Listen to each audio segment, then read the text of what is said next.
Hello, welcome to Go Beyond Betty. Today we are making clam chowder. So sometimes when you go to a restaurant, when you order clam chowder, it's kind of a crapshoot. You're gonna get something that might be kind of like wallpaper paste and really thick and glumpy. And to me, that is not clam chowder. So this recipe that I have for you today is from my Aunt Bertie. Thank you, Aunt Bernie. And it has always been my favorite clam chowder because it's much smoother, creamier, and not thick. And you shouldn't be able to hold it upside down and stay in the thing, right? All right, so we're gonna start with sauteing a little bit of bacon.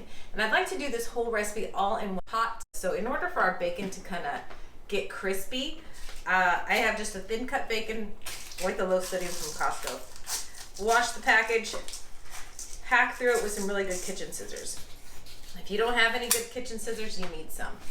These are my favorite. These are Cutco, which yes, they are probably kind of expensive, but they always have good deals. And I think they're probably free because we bought a knife or something, but I love them because they come apart and then they can go in the dishwasher, they get washed easily. I love these. I don't sell Cutco, but I bet you know somebody that does. It's probably a poor college kid. You could probably buy these from. So it says about 6 slices. So get several halves going. Pot at about a medium heat. Drop in as many as it'll fit. It might take you a couple rounds, but we're gonna chop up some vegetables while this is cooking. All right, so we got about 6 halves cooking in the pot. Meanwhile, I'm going to chop up some stuff. So celery and onions are gonna be the next step because as I've told you before with soups, you gotta layer things just so that everything comes to the right cookness, temperature, seasoning at the same time. Start with about 3 stalks of celery. Ribs? I think so. Oh yeah, 3 ribs of celery from 1 stalk. And we want these pretty fine. We don't want giant hunks of celery, so you might need to slice it down. I'm probably gonna do mine in thirds, like that. Then nice small little dice. Round 2 of the bacon is going. We've got our celery all diced up. Now, any kind of onion will work. Anytime you're cooking a soup, just go with the most affordable onions. You don't need a fancy Walla Walla or something. I ended up using half a package of bacon, so probably half a pound. You want them just nice and cooked, crispy. They don't have to be super crispy. And then what you're left with in here is a delicious amount of fat and yummy num-nums. So we're gonna put in our 1 onion and celery. So I have our onions and celery cooking on about a 4. And now I need to chop up our more starchy things. We have some carrots and we have potatoes. These are normal carrots. They're just a yellow or a white carrot. I tend to get the multicolored carrots at Trader Joe's because I just like the way they look. If you have never seen those and you buy them, you can click this recipe up here and make some delicious roasted rainbow carrots. It's a super fancy side dish that really doesn't take any work. So I'm also going to make these into a pretty fine little dice. So I've just got myself some spears. I'm going to chop them all up. Next, I would use like 2 to 3, medium-sized potatoes, but these are all I have. So same thing, just you want a small, very small bite-sized piece of potato.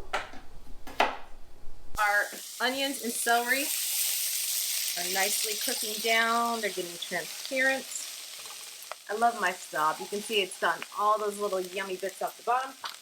Now we can add in our carrots and potatoes. Let that hang out for a little bit. So I've poked the carrots, I've poked all of our veggies, and they are done. So we want them to be pretty much done before our next step. Now, make sure everything's loose and off the bottom. Now we're going to add 6 tablespoons of butter and 6 tablespoons of flour. This is what's going to make the thickness of our soup. We want the butter to melt and we want it to cook the flour. Some people do this as an extra step and they do it on the side. I'd rather not wash another pot. So just let that hang out in there. It'll cook pretty quickly because all the veggies were really hot. So now that our flour and butter are cooked, we're gonna add in all of our clams. So I bought this on Amazon because these are hard to find. You might need to open 6 separate cans, or if you can find this big one, and they are chopped clams. If anything, just definitely do all the juice first, just so we can make sure we don't overcook our clams. So that's what I'm gonna do.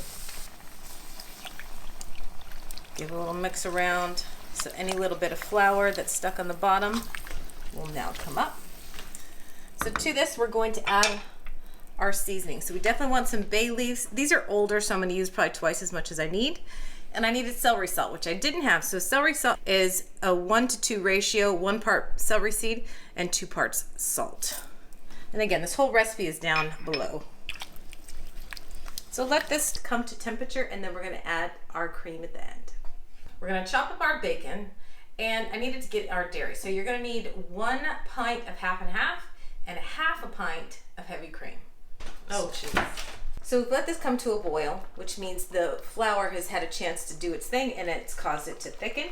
We're now going to add in our pint of half and half, 1/2 pint of heavy cream. Yes, this is a rich soup. That's okay. We're gonna have bread and butter on the side. And the rest of our clams. I don't want it to make a giant mess. So now we really just need things to come to temperature. Now, if you're serving this for something fancy, you might want to keep some of the bacon on the side so you can put just a little bit of bacon on top, but it's just us. So all the bacon's going in. Look at that, that's a picture right there. So we're just waiting for this to come to a nice simmer, and so it's completely cooked through and nice and warm, and then we're gonna check for salt. Oh, I need pepper too. All right, last thing I'm gonna add is a teaspoon of thyme. And I did check for salt, and I did have to add just a little bit more. So I always use a kosher salt. Depending on the salt that you use, you might need to add an extra teaspoon or so. All right, it's almost come to temperature. We're just gonna continue to let this sit and simmer, especially now that I added the thyme. A little late. It's okay, better late than never. There's definitely something about thyme in a cream sauce. So I need to make a mushroom soup. That's another thing I need to do.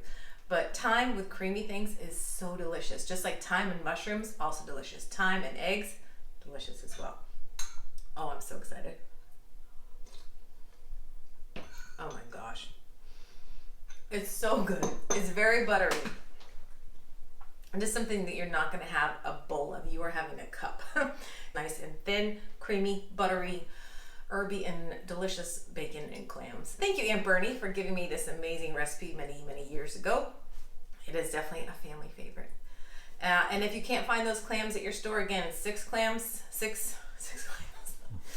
cans, or just go on Amazon. I bought 2 of them. They're 15 bucks. Seems a little bit high, but it's a lot of clams in there, and somebody has done a whole lot of work that you don't have to do. So thank you for joining me at Go Be on Betty, where you are taking risks in the kitchen. We'll see you again next time.